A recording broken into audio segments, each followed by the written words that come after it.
Je suis Éléonore Merlin, journaliste à RTL, et vous écoutez Symptômes. Dans ce podcast, des médecins me racontent le cas le plus marquant de leur carrière. Un patient aux symptômes mystérieux, parfois jamais vu ailleurs, et pour lequel ils ont mené l'enquête pour tenter de le guérir.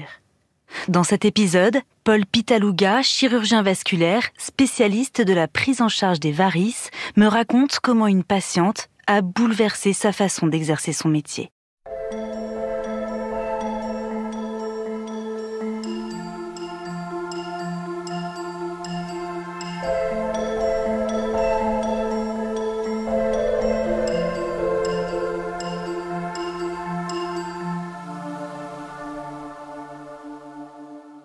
Alors en fait, c'est une patiente que j'ai vue dans ma première année d'installation.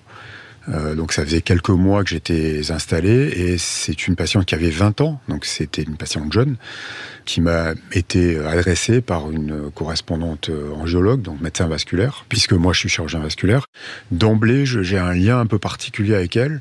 Alors c'est bizarre, hein, mais c'est comme ça dans la pratique, dans la vraie vie. On n'a pas le même lien avec tous les patients, parce que c'est un métier humain. Et en fait, cette patiente, elle est jeune déjà, elle est plus jeune que la plupart des patients qu'on opère, et elle est d'origine corse, comme moi. Donc je m'attache un petit peu à elle. Donc on échange, qu'est-ce que vous faites, d'où vous venez, voilà, quel est votre métier, parce que ça influe aussi sur les symptômes et vous piétinez.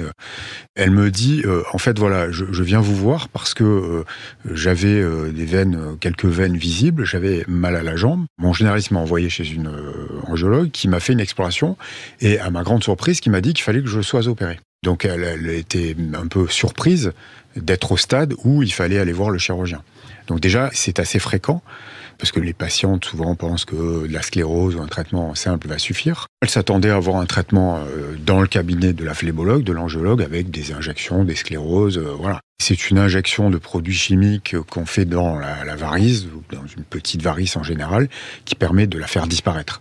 On injecte un produit qui provoque une réaction inflammatoire dans la veine, et ensuite elle est digérée par l'organisme pour expliquer simplement les choses. Et donc, elle arrive déjà un peu stressée par le fait de devoir être opérée alors qu'elle ne pensait pas avoir besoin de ça.